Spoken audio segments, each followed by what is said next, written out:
ಅವನಿಗೆ ಎಂದೆಂದಿಗೂ ರವಿಯೇ ಭೂಷಣ.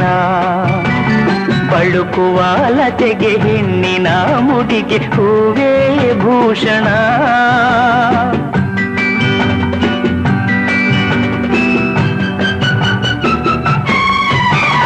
ರಜನಿಗೆ ಎಂದೆಂದಿಗೂ ಶಶಿಯೇ ಭೂಷಣ.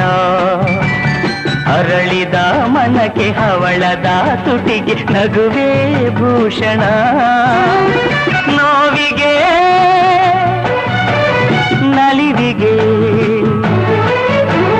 ನೋವಿಗೆ ನಲಿವಿಗೆ ಹೆಣ್ಣೇ ಕಾರಣ.